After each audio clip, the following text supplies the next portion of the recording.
yourself, what does that teach you about acting generally? I felt I learned so much about acting, talking to other actors, and trying to understand what they need when you're directing. You have a sense of what you think it should be, and then later on editing. I'd never been in the editing process. That was the biggest, newest learning curve, was being in an editing room and being faced with all these infinite choices and having to, not only my own performance, but all performances, to have to understand the editing process. You're looking at performance and you're asking yourself, why is one shot or take particularly good? Why does it work? Often it's just a feeling you have and you discuss it with the editor.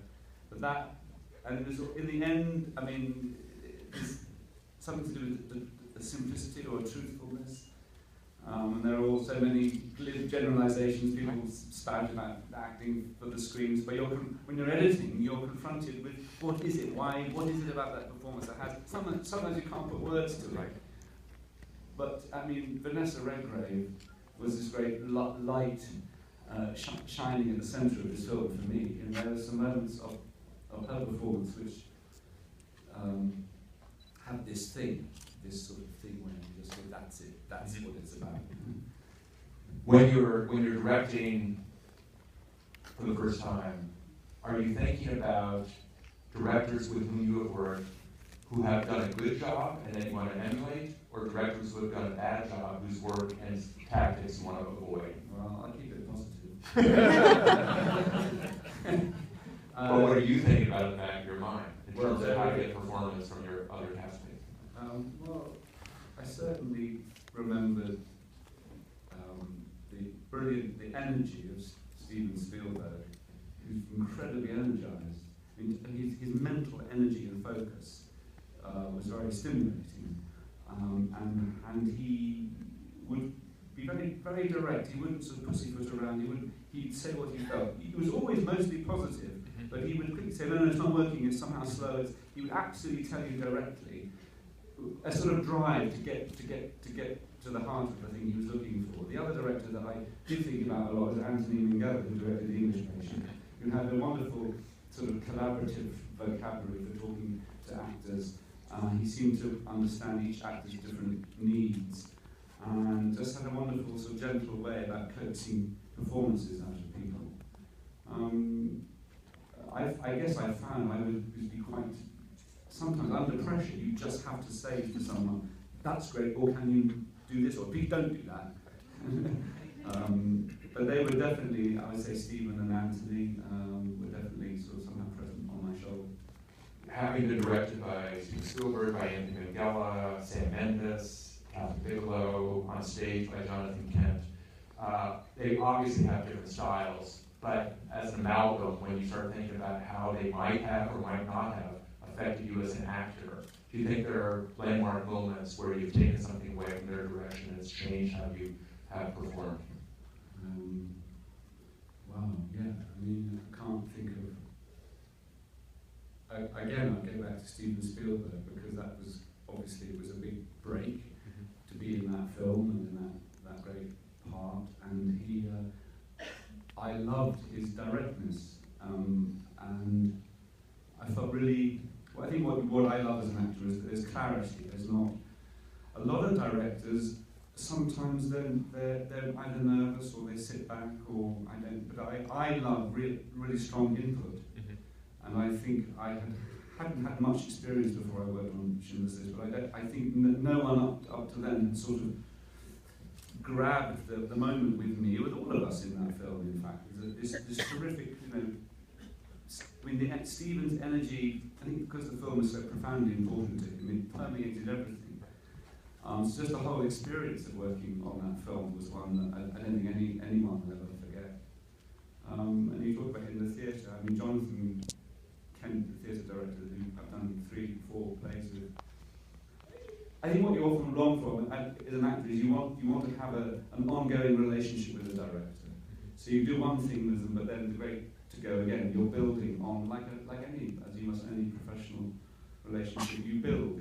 Your life changes, your circumstance changes, you learn things together.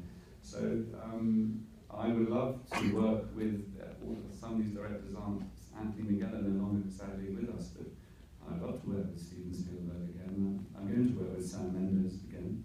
In fact, Sam Mendes and I worked in the theatre many years ago. When you look at the selected films that were in that package of clips, do you think about whether or not your career has any trajectory, if they're identifiable, if there's such things as Ray Fiennes' role, or does it really change year to year? No, I mean, Grand Budapest Hotel was a kind of dream role. Because people ask me sometimes, well, I don't think I have a plan or a trajectory. Things, I think most actors I know they want to be receiving the surprise, the new thing. I don't think it's good to have a set aim. I think you've got to be, if you're truly alive, you're alert to the things that are going to come at you and maybe push you out of your comfort zone, away from the things you sort of considered. And I I've admired Wes's films, and I never thought this great script came to me. He said, which part would you like to play? And I assume you got the one you chose. I don't know, I just said, I guess, has anyone, are you offered good stuff to anyone? When you're reading any script, including Wes's script, do you see yourself in the film? Do you picture yourself? Do you hear yourself? What is your reaction as you're kind of imagining the movie unfold before it started? Well, it was a great script. To read it on the page, it was great. It was clearly a great role, great opportunity. But you can see from the part, I said to Wes, well, what's the tone of him, of Gustav, knowing from his films a little bit. I didn't know to what degree it could be played extremely camply and really out there, or what was it? And we read it through, I think, in my kitchen, and he would go, the first time I read it, I thought, if I fuck this up, he'll say, change his mind. But he said, no, it's good when it's like this, or maybe not that. And I said, be honest with me, because I didn't know. And he didn't quite know. I think he had heard bits of it in his head. So that was, I can't remember what the question is. No, do you see yourself in that film? It's generally not about Wes's movie, but typically when you're reacting to a script positively, are you imagining seeing it, or are you hearing yourself as that character? What is your kind of gut reaction to a piece of material that moves you? Yeah, I don't. Or do you know it when you got it? You don't know. You have ideas come in and out of your head. You don't know. You have a gut feeling about something. I could see that Great Grand Budapest Hotel was a very funny script. I didn't quite know where it would be vocally or what. So it was those are the best experiences, I think, when things are evolving. You don't quite. You have a feeling about something. I mean, the thing mostly is writing. It's good. You read good screenwriting is something that has tension. It's unusual. It's a lot of screenplays, as I'm sure you know, are rooted in generic stuff, recognizable plot patterns, ways of writing. So it's great when you get a screenplay that just not just the role you're being asked to consider, but just the whole temperature of it on the page is something unusual and different. That's exciting. But unusual and different also describes Wes's way of directing. I mean, there's a particular way that his films look, a particular way the frame is composed, a particular way people speak and walk and look at each other. So when you are, as an actor, working with Wes, who is so particular about what he wants in a given scene, what is that like, and what kinds of conversations do you have with a filmmaker who really clearly has seen this movie in his mind?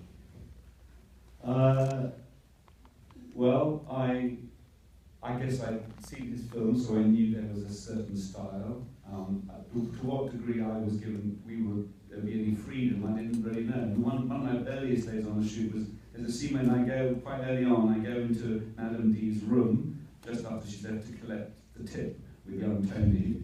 And there was this little pedestal with an envelope on it with a tip in it, and Wes said, just try it. So I went straight up and I took it. And I did what wasn't, quote, natural. I had my back to the camera. He said, you're going to have to maybe move around and just actually can't see where you're standing. I said, okay, but you asked me to do it, and naturally I'm going to naturally do. Not your natural, his natural, right? Yeah, his natural. Yeah, exactly. Which is that you have to go, you know, a bit like a theatre room, go around, face the camera, take the envelope.